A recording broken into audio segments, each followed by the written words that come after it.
जय श्री राम। द्विषष्टितमः सर्गा। विश्वामित्र द्वारा शुनःशेप की रक्षा का सफल प्रयत्न और तपस्या। शतानंद जी बोले, नरश्रेष्ठ रघुनंदन, महायशस्वी राजा अम्बरीश शुनःशेप की रक्षा करने के लिए साथ लेकर दोपहर के समय पुष्कर तीर्थ में आए और वहां विश्राम करने लगे। श्री राम जब वे विश्राम करने लगे उस समय महायशस्वी शुनःशेप ज्येष्ठ पुष्कर में आकर ऋषियों के साथ तपस्या करते हुए अपने मामा विश्वामित्र से मिले। वह अत्यंत आतुर एवं दीन हो रहा था। उसके मुख पर विषाद छा रहा था। वह भूख प्यास और परिश्रम से दीन हो मुनि की गोद में गिर पड़ा और इस प्रकार बोला, सौम्य मुनि पुंगव, न मेरे माता है, न पिता है, न भाई है, न बंधु कहाँ से हो सकते हैं। मैं असहाय हूँ, अतः आप ही धर्म के द्वारा मेरी रक्षा कीजिए। नरश्रेष्ठ, आप सबके रक्षक तथा अभीष्ट वस्तु की प्राप्ति कराने वाले हैं। ये राजा अम्बरीश कृतार्थ हो जाएं और मैं भी विकार रहित दीर्घायु होकर सर्वोत्तम तपस्या करके स्वर्गलोक प्राप्त कर लूं, ऐसी कृपा कीजिए। धर्मात्मन, आप मेरे निर्मल चित्त से मुझ अनाथ के नाथ असहाय होकर संरक्षक हो जाएं। जैसे पिता अपने पुत्र की रक्षा करता है, उसी प्रकार आप मुझे इस पाप मूलक विपत्ति से बचाइए।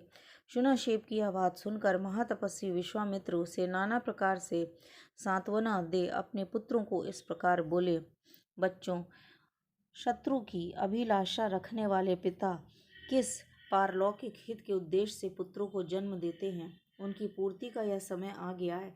पुत्रों, यह बालक मुनि कुमार मुझसे अपनी रक्षा चाहता है। तुम लोग अपना जीवन मात्र देकर इसका प्रिय करो। तुम सब के सब पुण्यात्मा और धर्मपरायण हो, अतः राजा के यज्ञ में पशु बनकर अग्निदेव को तृप्ति प्रदान करो। इसके शुनःशेप सनात होगा। राजा का यज्ञ भी बिना किसी विघ्न बाधा के पूर्ण हो जाएगा। देवता भी तृप्त होंगे और तुम्हारे द्वारा मेरी आज्ञा का पालन भी हो जाएगा। नरश्रेष्ठ, विश्वामित्र मुनि का यह वचन सुनकर उनके मधुछंद आदि पुत्र अभिमान और अवहेलना पूर्वक इस प्रकार बोले, प्रभो, आप अपने बहुत से पुत्रों को त्याग कर दूसरे के एक पुत्र की रक्षा कैसे कर सकते हैं। जैसे पवित्र भोजन में कुत्ते का मांस पड़ जाए तो वह अग्राह्य हो जाता है, उसी प्रकार जहाँ अपने पुत्रों की रक्षा आवश्यक हो वहाँ दूसरे के पुत्र की रक्षा के कार्य को हम अकर्तव्य की कोटि में देखते हैं। उन पुत्रों का यह कथन सुनकर मुनिवर विश्वामित्र के नेत्र क्रोध से लाल हो गए। वे इस प्रकार कहने लगे, अरे, तुम लोगों ने निर्भय होकर ऐसी बात कही है जो धर्म से रहित एवं निंदित है। मेरी आज्ञा का उल्लंघन करके जो दारुण और रोमांचकारी बात तुमने मुझसे कही है, इस अपराध के कारण तुम सब लोग भी वशिष्ठ के पुत्रों की भांति कुत्ते का मांस खाने वाली मुष्टिक आदि जातियों में जन्म लेकर पूरे 1000 वर्षों तक इस पृथ्वी पर रहोगे।